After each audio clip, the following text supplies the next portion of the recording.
के साथ तो खेल हो गया, वैसे कल रात इमरान के साथ भी एक जबरदस्त खेल हुआ, जिसके चलते उनके घर के बाहर खूब हंगामा हुआ। मीडिया के साथ पुलिस वाले भी आ थमके और एक के बाद एक इमरान पर लगते गए इल्जाम। आखिर क्या हुआ बीती रात को, चलिए देखते हैं। मुझे 1 करोड़ रुपए चाहिए उनसे। इमरान हाशमी ने मुझे इमरान सिद्दीकी नाम बताया, आज से 2 महीने तक बनाया पूरे। आखिर क्या कह रही है ये लड़की, किस इमरान की बात कर रही है? दरअसल इन्होंने मुझे फ्लैट पे बुलाया, मैंने 50 ये इमरान हाशमी ने बुलाया होगा, एक्चुअली मैं इनका नाम नहीं जानती। 50505 पे बुलाया। कहीं ये इमरान हाशमी तो नहीं? जी हाँ, ये लड़की इतने सारे इल्जाम इमरान हाशमी पर ही लगा रही है। ये पूरा ड्रामा हुआ कल रात इमरान के घर के सामने। रात के तकरीबन 9 बजे जब चारों तरफ सन्नाटा था, तब एक लड़की कुछ पुलिस वालों के साथ अपने पूरे सामान के साथ इमरान की बिल्डिंग के सामने पहुंच गई और खूब हंगामा किया। जब हंगामे की वजह पूछी गई तो सुनिए उसने क्या कहा। इन्होंने मुझे सिर्फ इमरान सिद्दीकी बताया, इमरान हाशमी नहीं बताया। मुझे क्या पता कौन इमरान हाशमी। रश्मि की माने तो इमरान ने उनके साथ नाजायज रिश्ते बनाए, वो भी पूरे 2 महीने तक। शादी का वादा भी किया और बिना बताए छोड़कर चले गए। और अब रश्मि को इसका हर्जाना चाहिए, वो भी पूरे 1 करोड़ रुपए। कहीं ये ब्लैकमेल का नया तरीका तो नहीं? 1 करोड़ रुपए, सिर्फ 1 करोड़। ब्लैकमेल तो नहीं कर रही? नहीं, मैंने कोई इनको ब्लैकमेल नहीं किया। नहीं, कोई ब्लैकमेल नहीं। लखनऊ से आई इस लड़की से जब पूछा गया कि वो इमरान से कहाँ मिली, तो देखिए कैसे गोल मोल बातों को घुमा दिया। अरे मुझे मिला था, उसने मुझे कांटेक्ट नंबर कहीं से मिल गया था, उसने मुझे फोन करके बुलाया था बस। इमरान हाशमी ने आपको बुलाया था? हाँ। मजे की बात तो ये है कि ये लड़की इमरान को पहचानती भी नहीं है। न इन्होंने इमरान की कोई फिल्म देखी है और न ही इमरान हाशमी के बारे में कुछ सुना है। नहीं, मैंने उसकी कोई फिल्म नहीं देखी आज तक। लेकिन फिर भी इमरान के घर पहुंच गई हर्जाना लेने। बात पैसों की थी, इसलिए इतना हंगामा हुआ। नहीं, पैसों के लिए मैं कोई काम नहीं, मेरे पैसे बहुत है। जरा सोचिए, बॉलीवुड का इतना बड़ा एक्टर जिसको दुनिया सीरियल किसर के नाम से जानती है, मर्डर जन्नत जैसी फिल्में की और एक थी डायन अपकमिंग फिल्मों में है। बसा के जिंदगानी बनाया है तुझे। फिर भी ये लड़की इमरान को नहीं जानती। बात यहीं खत्म नहीं हुई। लड़की पर से विश्वास तब उठा जब उसने इमरान से शादी की बात कबूली और जब शादी की जगह पूछी गई तो मंदिर का नाम भी भूल गई। शादी कहाँ हुई है ये आपकी? शादी मंदिर में। मंदिर कहाँ? क्या ये लड़की वाकई सच बोल रही है या फिर ये इमरान की नई फिल्म का प्रमोशनल स्टंट है? अगर ये फिल्म का प्रमोशन है तो आइडिया बुरा नहीं है। वैसे भी आजकल अपनी फिल्मों को हिट कराने के लिए लोग नए तरीके निकाल रहे हैं और वैसे भी इस लड़की की बातों पर यकीन करना वाकई काफी मुश्किल। चलिए फिलहाल वक्त है एक ब्रेक का, लेकिन ब्रेक पे जाने से पहले दिखाते हैं बिपाशा को इन दिनों किससे हो गया है प्यार और किसके साथ वक्त गुजार रही हैं बिप्स। टाइगर, क्या करिश्मा है कुदरत का, गजब की ताकत, शाही अंदाज और जानलेवा मिजाज, अंगारों जैसी आंखें, जबरदस्त बॉडी और तेज रफ्तार। अगर मेरी तरह आप भी दीवाने हैं इसके तो देखिए बिग टाइगर स्टोरी पूरे महीने हर रात 9 बजे सिर्फ एनिमल प्लान।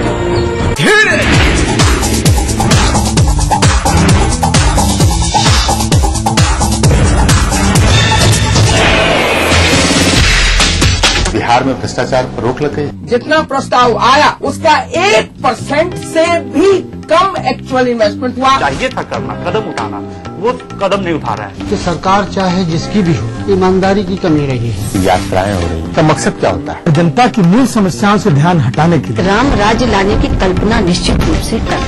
जो आम लोग चाहते हैं वो हल हो। सरकार जितना कहती है उसका 10% से ज्यादा फायदा होने वाला नहीं। बहस अब मूड करेला हवा फ्रेश तो देखते रहा भैया जनता एक्सप्रेस।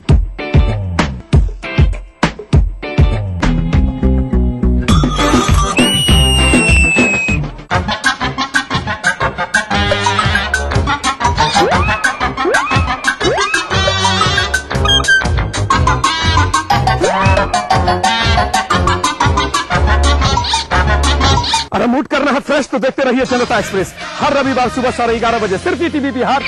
इस कार्यक्रम के सह प्रायोजक हैं टोरियन वर्ल्ड स्कूल, 2 कदम आगे। स्काई हेल्थ सेंटर, स्वास्थ्य का वादा, स्काई का इरादा। Yamuna Awas developers India private limited. आवारा हूँ या गर्दिश में हूँ, आसमान का तारा हूँ। लेके पहला पहला प्यार भर के आंखों में कुमार, जादू नगरी से आया है कोई जादूगर। ये रातें, ये मौसम, नदी का किनारा, ये चंचल हवा। कहा दो दिलों ने कि मिलकर कभी हम न होंगे जुदा। भूली बिसरी की देखना ना भूली। प्राचीन संस्कृति की पहचान लेकर आज का बिहार बढ़ चला है नई दिशा में, नई आशाएं लेकर। और उस राह पर घटी हर एक घटना करती है असर जनता पर, प्रदेश को देती है नया मोड़, तय करती है आगे की राह। इस तरह बनती है खबर अपने बिहार की खबर, अपना बिहार इस समय पर। इस न्यूज के सह प्रायोजक हैं Grizzly Vidyalaya Koderma. World famous for me mobile, mobile for me. Torian world school, 2 कदम आगे। Agrani infra developers private limited. Kerala Ayurveda treatment centre, lake avenue, Kanke road, Ranchi. Little wing school, Krishna Nagar, Booti Mor, Ranchi. Yamuna Awas developers India private limited. NSIT Bihta Patna Bihar.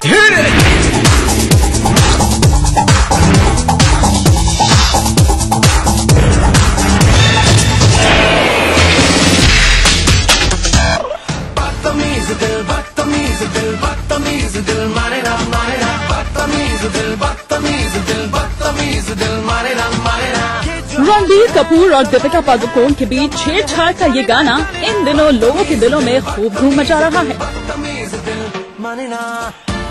और सभी की जुबान पर चढ़ चुका गाना बनाया है प्रीतम ने। अब प्रीतम का नाम सुनकर अगर आप तुरंत ये सोच ले कि कहीं ये धुन कहीं से उधार तो नहीं ली गई, तो सच मानिए आपका सोचना गलत भी नहीं है। ये माना कि प्रीतम हर गाने की कॉपी नहीं करते, लेकिन पिछले 9 साल में प्रीतम पर करीब 48 गानों की धुनों को कॉपी करने का इल्जाम लग चुका है। प्रीतम की इसी प्रेरणा का नया स्रोत हमारे हाथ भी लगा है। सुनकर खुद ही फैसला कर लीजिए।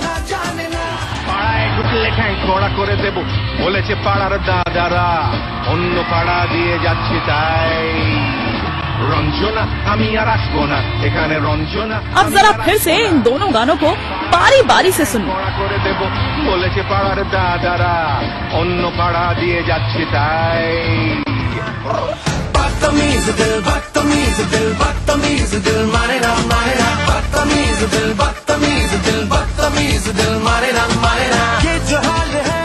ये गाना है 2 साल पहले आई अंजन दत्त की बांग्ला फिल्म रंजना आमियार अशबोना का।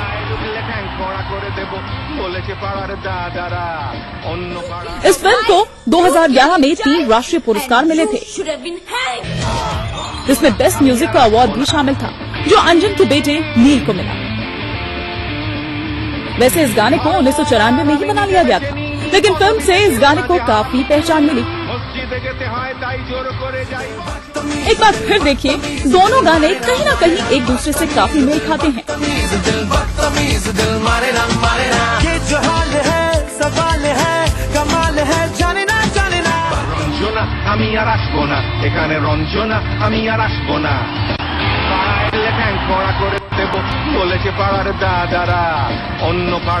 हालांकि जब से ये जवानी है दीवानी का ये गाना आया है, इसकी कॉपी की काफी चर्चा है,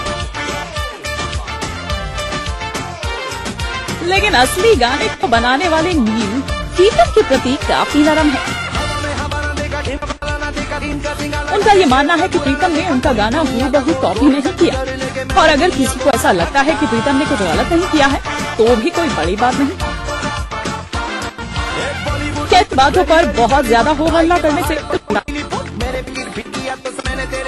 वैसे प्रेम के इस गाने को लेकर ओरिजिनल म्यूजिक डायरेक्टर भले ही किसी विवाद को न बढ़ाना चाहे, लेकिन इससे प्रीतम के पुराने कारनामों पर पर्दा नहीं पड़ जाता।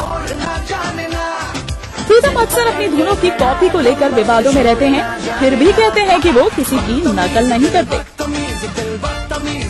लेकिन इंस्पिरेशन की आड़ में धुनों की इस तरह की नकल आखिर कब तक चलेगी, क्या पता। शायद इस सवाल का जवाब प्रीतम को ज्यादा पता हो। Bureau report, Mumbai IBN7।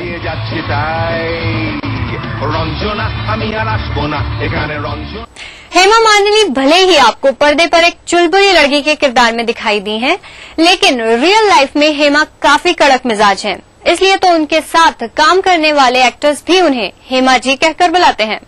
लेकिन आप ये जानकर हैरान रह जाएंगे कि पूरी इंडस्ट्री में सिर्फ एक हीरो ऐसा था जो हेमा मालिनी को बेबी कहकर बुलाता था, और ये कोई और नहीं, स्टाइल आइकन फिरोज खान थे। और फिरोज के इस स्टाइल पर हेमा फिदा थी। वो आज भी मानती हैं कि इन्हें बतौर एक इंसान फिरोज खान बहुत पसंद थे। क्या खूब लगती हो, बड़ी सुंदर दिखती हो, क्या खूब लगती हो, बड़ी सुंदर दिखती हो।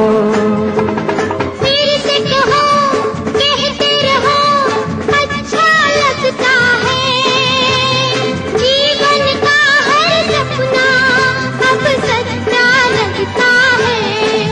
क्या खूब लगती हो, बड़ी सुंदर दिखती हो, क्या खूब लगती हो, बड़ी सुंदर दिखती हो।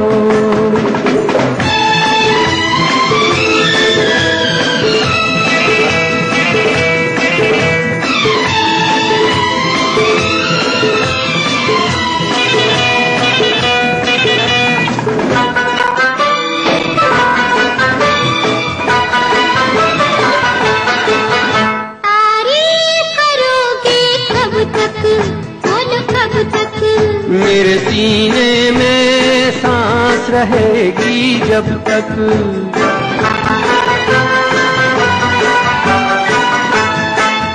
कब तक मैं रहूंगी मन में, हाँ मन में। सूरज होगा जब तक नील गगन में। फिर से कहो, कहते रहो, अच्छा लगता है, जीवन का हर सपना अब सच्चा लगता है। ओ क्या खूब लगती हो, बड़ी सुंदर दिखती हो, तुम प्यार से प्यारी हो, तुम जान हमारी हो।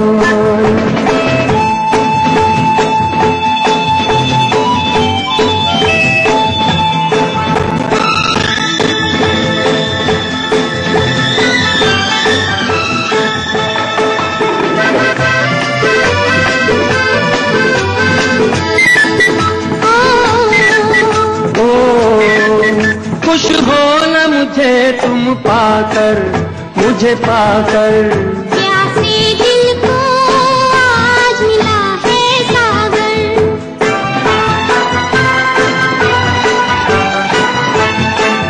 क्या दिल में है और तमन्ना है तमन्ना, हर जीवन में तुम मेरे ही बनना। फिर से कहो, कहती रहो, अच्छा लगता है, जीवन का हर सपना अब सच्चा लगता है। ओ क्या खूब लगती हो, बड़ी सुंदर दिखती हो। फिल्मीनामा में आज के लिए बस इतना ही। दीजिए हमारी पूरी टीम को इजाजत। तब तक के लिए you take care and good bye.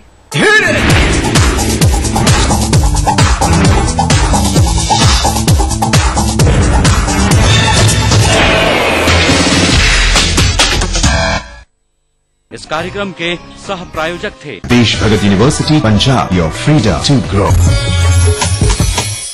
कैसी भी हो समस्या, यदा मुस्तरी करकटे या कमाने, यदा चश्मखोरा नमान से सणान से, तदा ज्योतिषी क्या पढ़ेगा लिखेगा, हुआ बाल का बादशाही करेगा। कोई भी हो जिज्ञासा, हस्ताक्षर पहचान होती है व्यक्तित्व के अंतरंग ऊर्जा का, बाहरी प्रमाण से कुछ लेना देना नहीं होता। पाइए अपनी सभी समस्याओं का समाधान ग्रह, नक्षत्र और आप में। अपना प्रश्न रजिस्टर कराने के लिए डायल करें 186-142-444-5517 या फिर हमें SMS करें 562635 पर।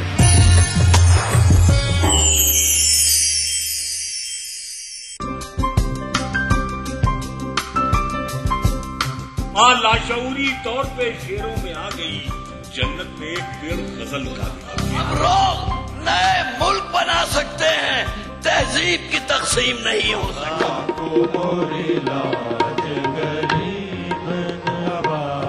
कृपा करो महाराज महफिल शनिवार रात 11 बजे ईटीवी के सभी हिंदी चैनल्स पर। देखिए ईटीवी बिहार झारखंड सभी डीटीएच प्लेटफॉर्म पर। डिश टीवी पर चैनल नंबर 827, एयरटेल पर चैनल नंबर 287, टाटा स्काई पर चैनल नंबर 164, बिग टीवी पर चैनल नंबर 417, वीडियोकॉन पर चैनल नंबर 778। देखिए आपका अपना चैनल।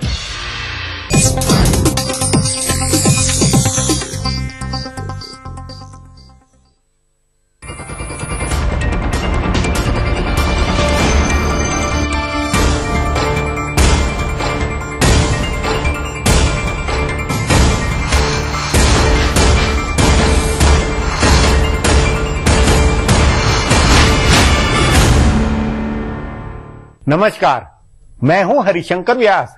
सेंट्रल हॉल में आपका स्वागत है। उत्तर प्रदेश आगामी आम चुनाव का नंबर 1 अखाड़ा होना है। इसी प्रदेश से कांग्रेस, भाजपा और तीसरे मोर्चे की दुकान बनेगी या उठेगी।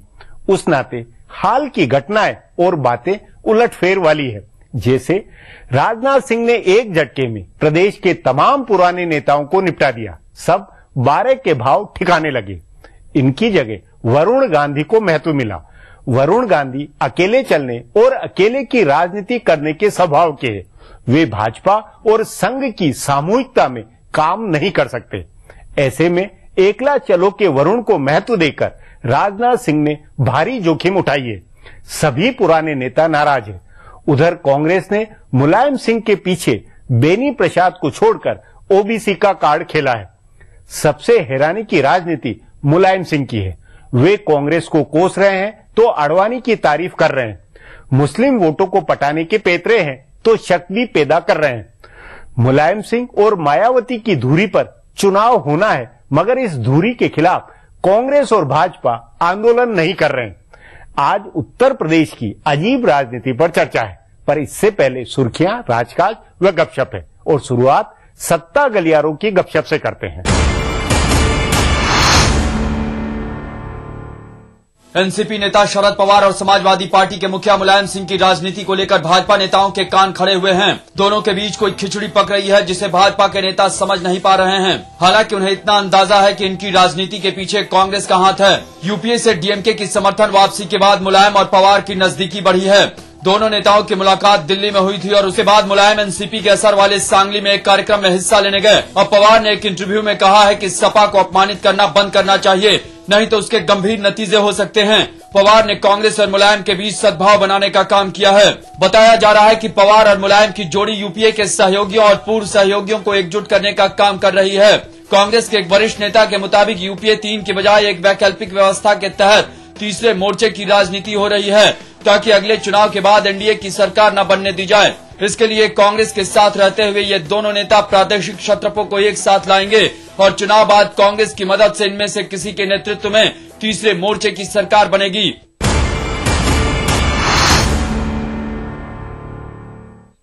गुजरात के मुख्यमंत्री नरेंद्र मोदी का अब तक कांग्रेस नेता सांप्रदायिक आधार पर विरोध करते रहे हैं या उनके ऊपर निजी हमले किए जाते रहे हैं, जिसका फायदा अंत में उनको ही मिलता था। लेकिन अब कांग्रेस नेताओं ने मुद्दों के आधार पर मोदी की आलोचना शुरू की है। कांग्रेस के प्रदेश अध्यक्ष अर्जुन मोढवाडिया ने जल सत्याग्रह शुरू किया है। वो इसके लिए एक यात्रा कर रहे हैं। गुजरात की सबसे बड़ी समस्या पानी रही है। अप्रैल का महीना शुरू होते ही सौराष्ट्र के लगभग पूरे इलाके में पानी की कमी शुरू हो जाती है। कांग्रेस ने इसे मुद्दा बनाया है। कांग्रेस प्रभारी मोहन प्रकाश ने भी पानी का मुद्दा उठाया है। उन्होंने बताया है कि कैसे कई इलाकों में ऊंची जातियों के मजबूत लोग दलितों को नर्मदा का पानी नहीं इस्तेमाल करने दे रहे हैं। अर्जुन मोढवाडिया और मोहन प्रकाश के बाद गुजरात विधानसभा में विधायक दल के नेता शंकर सिंह वाघेला ने भी मोदी के विकास के दावे को चुनौती दी है और उनके खिलाफ भ्रष्टाचार के आरोपों को उछाला है। उन्होंने विकास दर के हवाले से बताया है कि गुजरात से ऊपर देश के 4 राज्य और हैं।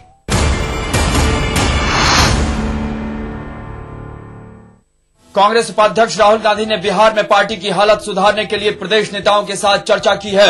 अशोक चौधरी को प्रदेश अध्यक्ष बनाकर राहुल गांधी ने साफ कर दिया है कि उनको बिहार में कांग्रेस का रिवाइवल करना है और इसमें उन्हें दागी नेताओं से भी परहेज नहीं है। खुद अशोक चौधरी के ऊपर राजो सिंह की हत्या के मामले में जांच की तलवार लटकी है। उनका नाम हालांकि एफआईआर से हटा दिया गया है, लेकिन राजो सिंह के पोते ने हाईकोर्ट में उनके खिलाफ याचिका दायर की है। अगर हाईकोर्ट ने आदेश दिया तो अशोक चौधरी के खिलाफ हत्या की साजिश का मामला फिर शुरू हो सकता है। इसी तरह पंजाब नेशनल बैंक से फर्जी दस्तावेज के आधार पर कर्ज लेने के मामले में सीबीआई ने उनकी पत्नी के खिलाफ एफआईआर दर्ज किया है। इस मामले में बहुत जल्दी आरोप पत्र दाखिल होने वाला है, लेकिन बताया जा रहा है कि उससे पहले अशोक चौधरी दिल्ली में अपने संपर्कों के जरिए जांच अधिकारी के तबादले की कोशिश में जुटे हैं। बहरहाल दागी नेता अशोक चौधरी के अलावा बिहार के बाहुबली नेता पप्पू यादव की पत्नी रंजीता रंजन और आनंद मोहन की पत्नी लवली आनंद कांग्रेस के साथ हैं। साधु यादव भी कांग्रेस के साथ हैं। पिछले कुछ समय से ये नेता हाशिए में थे, लेकिन अशोक चौधरी के प्रदेश अध्यक्ष बनने के बाद बताया जा रहा है कि इनकी भूमिका बढ़ेगी। अब आज की ताजा सुर्खियां हैं। ये लीक से कुछ हटकर है, इनसे तुरंत फुरत देश की दशा दिशा के हाल बुझ सकेंगे। मुख्य विपक्षी भारतीय जनता पार्टी भूमि अधिग्रहण बिल पास कराने को राजी हो गई है। आज हुई सर्वदलीय बैठक के बाद भाजपा की वरिष्ठ नेता और लोकसभा में नेता प्रतिपक्ष सुषमा स्वराज और संसदीय कार्य मंत्री कमलनाथ ने बिल के मसौदे पर सहमति का ऐलान किया। सुषमा स्वराज ने कहा कि उन्होंने सरकार को 12 सुझाव दिए थे और सरकार लगभग सभी पर सहमत हो गई है। उन्होंने यह भी कहा कि सरकार भूमाफिया से किसानों के हितों की सुरक्षा का प्रावधान करेगी। इससे पहले 2 सर्वदलीय बैठकों में इस पर सहमति नहीं बन पाई थी। अब सरकार इसे 22 अप्रैल से शुरू हो रहे बजट सत्र के दूसरे चरण में पेश करेगी। भाजपा के पूर्व अध्यक्ष नितिन गडकरी ने इन खबरों का खंडन किया है कि उन्होंने अध्यक्ष रहते बिहार के मुख्यमंत्री नीतीश कुमार को यह भरोसा दिलाया था कि नरेंद्र मोदी भाजपा की ओर से प्रधानमंत्री पद के दावेदार नहीं होंगे। गडकरी के ऑफिस की ओर से जारी एक बयान में कहा गया था कि अरुण जेटली और उनकी मुलाकात नीतीश कुमार से हुई थी, लेकिन इसमें उन्होंने मोदी के बारे में कोई आश्वासन नहीं दिया था। गौरतलब है कि आज अंग्रेजी के एक अखबार ने खबर दी है कि गडकरी ने नीतीश को भरोसा दिलाया था कि मोदी पीएम पद के दावेदार नहीं होंगे। पुणे के जर्मन बेकरी में हुए बम विस्फोट में गिरफ्तार किए गए एकमात्र आरोपी मिर्जा हिमायत बेग को पुणे की सत्र अदालत ने फांसी की सजा सुनाई है। 2010 में हुए इस विस्फोट में 5 विदेशियों सहित 17 लोग मारे गए थे और 60 लोग घायल हुए थे। गौरतलब है कि पिछले दिनों 15 अप्रैल को अदालत ने हिमायत बेग को हत्या के प्रयास, साजिश रचने, सांप्रदायिक सद्भाव को नुकसान पहुंचाने आदि के आरोप में दोषी ठहराया था।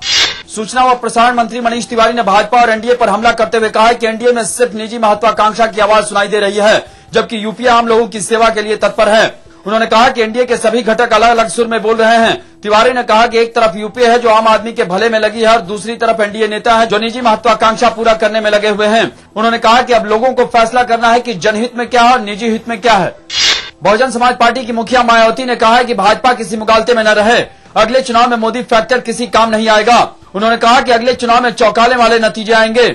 मायावती ने कहा कि उनकी पार्टी को अच्छी खासी सीटें मिलेंगी। साथ ही मायावती ने समाजवादी पार्टी की ओर से ब्राह्मण वोट लुभाने की राजनीति पर चोट करते हुए उन्होंने कहा कि इस सरकार में ब्राह्मणों पर जुल्म हो रहे हैं। इस्पात बनाने वाली दुनिया की मशहूर कंपनी वेदांता को सुप्रीम कोर्ट ने झटका दिया है। ओडिशा के रायगढ़ और नियामगिरी जिले में उनकी बॉक्साइट खनन की परियोजना पर सर्वोच्च अदालत ने रोक लगा दी है। जस्टिस आफ्ताब आलम, जस्टिस के.एस. राधाकृष्णन और जस्टिस रंजन गोगोई की बेंच ने कहा है कि जब तक इन 2 जिलों की ग्राम सभाओं की मंजूरी नहीं हो जाती तब तक खनन परियोजना पर रोक लगी रहेगी। अदालत ने इस मामले का निपटारा करने के लिए 3 महीने का समय दिया है। कर्नाटक के मुख्यमंत्री जगदीश शेट्टार ने कहा है कि बेंगलुरु में हुए बम विस्फोट के बारे में केंद्रीय खुफिया एजेंसियों की ओर से कोई विशिष्ट सूचना नहीं मिली थी। इससे पहले गृह मंत्रालय की ओर से कहा गया था कि 4 दिन पहले राज्य सरकार को ऐसी किसी वारदात की संभावना के बारे में सूचना भेज दी गई थी। राज्य सरकार का कहना था कि वह एक सामान्य अलर्ट था जो रूटीन में आता है। इस बीच प्रदेश के गृह मंत्री आर अशोक ने कहा है कि पुलिस को कुछ पुख्ता सबूत मिले हैं जिनके आधार पर जांच आगे बढ़ रही है। फिलहाल अब एक ब्रेक है, फिर राजकाज की खबरें देने वाली बातें होंगी।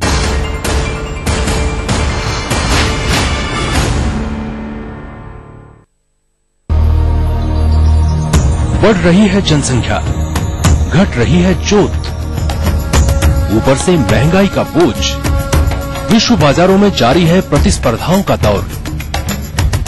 कृषि उत्पादन और आमदनी बढ़ाने की होड़। हम बताते हैं आपको कैसे करें कम लागत में अधिक उत्पादन। उन्नत बीज, नई तकनीक और विविधीकरण से बनाए संपूर्ण, समृद्ध और खुशहाल भारत। अन्नदाता देखिए हर रोज सुबह 6:30 बजे। इससे मिले बेहतर स्वास्थ्य। किन किन बातों का रखें ख्याल ताकि आप रहें स्वस्थ। कैसा हो आपका खान पान, ये और बहुत कुछ जानने के लिए देखिए हेल्थ मंत्रा अब एक नए समय पर, रविवार दोपहर 12:30 बजे और पुनः प्रसारण बुधवार दोपहर 12:30 बजे सिर्फ ईटीवी बिहार झारखंड। नमस्कार, हाजिर हूँ मैं प्रवीण दत्ता, लिए आपका फेवरेट क्राइम शो दास्तान-ए-जुर्म। जब हैवानियत के तूफान में करहा उठे इंसानियत, जब जुर्म के सन्नाटे में गूंजने लगे मजलूमों की सिसकियां,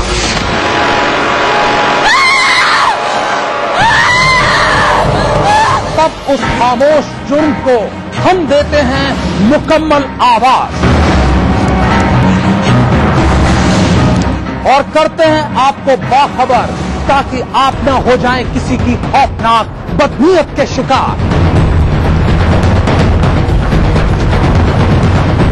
देखिए दास्तान-ए-जुर्म सोमवार से शुक्रवार रात 9:30 बजे ईटीवी के सभी हिंदी चैनल पर। इस न्यूज के सह प्रायोजक हैं NSIT Bihta Patna Bihar, welfare group of companies, आपकी सुरक्षा के लिए। Little wing school, Krishna Nagar, Booti Mor, Ranchi.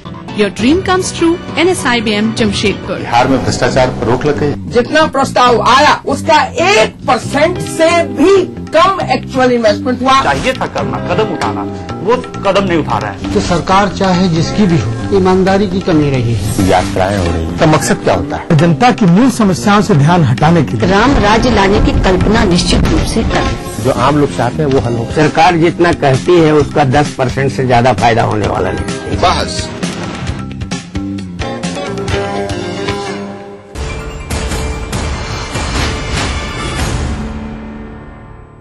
Break के बाद आपका स्वागत है। हाशिए में इधर उधर कई बातें व घटनाएं दबी हुई होती है, इनका खासा राजनीतिक अर्थ होता है। उन्हीं में से पेश है राजकाज की कुछ बातें। बिहार की राजनीति में ठहराव आ गया है। सबसे पहले बिहार में चुनावी तैयारियां शुरू हुई थी। लालू प्रसाद परिवर्तन यात्रा पर निकले थे तो रामविलास पासवान ने बिहार बचाओ यात्रा निकाली। उपेंद्र कुशवाहा ने जदयू से नाता तोड़कर अपनी अलग पार्टी का ऐलान किया तो नागमणि ने एनसीपी का दामन थामा। यानी सभी पार्टियों ने अपनी पोजीशनिंग कर ली, पर भाजपा जदयू के झगड़े में सबकी राजनीति ठहर गई है। अलायंस नहीं टूटे तो कांग्रेस राजद अलायंस पक्का माना जा रहा है, लेकिन अलायंस टूटा तो जदयू के साथ कांग्रेस के जाने की अटकलें हैं। इसी तरह नई पार्टी बनाने वाले उपेंद्र कुशवाहा व अरुण कुमार भी अपनी लाइन तय करने के लिए भाजपा जदयू के फैसले के इंतजार में हैं। ऐसी ही दुविधा में नागमणि भी हैं। सो सभी पार्टियां इस टोह में लगी हैं कि भाजपा जदयू का क्या होगा। इनके फैसले में जितनी देरी होगी बिहार के नेताओं की धड़कन अटकी रहेगी। भाजपा के राष्ट्रीय अध्यक्ष राजनाथ सिंह ने 2 हफ्ते पहले अपनी टीम का ऐलान कर दिया, लेकिन अभी तक काम का बंटवारा नहीं हुआ है। सो नई टीम बन जाने के बावजूद अभी कामकाज शुरू नहीं हो पाया है। नेता काम बंटने का इंतजार कर रहे हैं। भाजपा मुख्यालय के सूत्रों का कहना है कि 15 अप्रैल तक काम बढ़ जाना चाहिए था, लेकिन जदयू के साथ तकरार और पार्टी के भीतर नेतृत्व को लेकर शुरू हुई खींचतान की वजह से इसे रोक दिया गया। बताया जा रहा है कि पुरानी टीम के कामकाज में ज्यादा बदलाव नहीं किया जाएगा, थोड़ा बहुत फेरबदल हो सकता है। जैसे कहा जा रहा है कि अनंत कुमार शायद बिहार के प्रभारी न रहें। नीतीश कुमार से उनकी नजदीकी के कारण मोदी समर्थक कुछ नेता उन्हें वहां से हटाना चाह रहे हैं। कुछ नेता धर्मेंद्र प्रधान की भूमिका कम कराने में लगे हैं, तो सैयद शाहनवाज चाहते हैं कि प्रवक्ता और चुनाव समिति के सदस्य के साथ साथ उन्हें किसी राज्य का प्रभार भी मिले। उत्तर प्रदेश में यदि लोकसभा की 80 सीटें जीतनी है तो सभी पार्टियों के लिए करोमरो की राजनीति का वक्त है। मगर भाजपा हो या कांग्रेस या बसपा, सब सोच रहे हैं कि अपने आप चुनाव तक उनका माहौल बन जाएगा। इस पर आगे चर्चा करें उससे पहले देखें मेरा ये खुलासा। केंद्र की अगली सरकार उत्तर प्रदेश के अखाड़े से निकलेगी। भाजपा, कांग्रेस और तीसरे मोर्चे की सबसे ज्यादा वकालत करने वाली समाजवादी पार्टी की राजनीतिक तैयारियों ने 80 लोकसभा सीटों वाले प्रदेश की अहमियत और बढ़ा दी है। अगर भाजपा को अपनी पुरानी ताकत हासिल करनी है तो वह तभी होगी जब पार्टी यूपी में अच्छा प्रदर्शन करे। कांग्रेस को अगर अपनी ताकत बनाए रखनी है तो वह तभी होगा जब यूपी में उसकी 22 सीटों में ज्यादा नुकसान न हो। और मुलायम सिंह को तीसरा मोर्चा बनाना है तो वह भी तभी संभव है जब वे 2004 के चुनाव की तरह कम से कम 36 सीटें हासिल करें।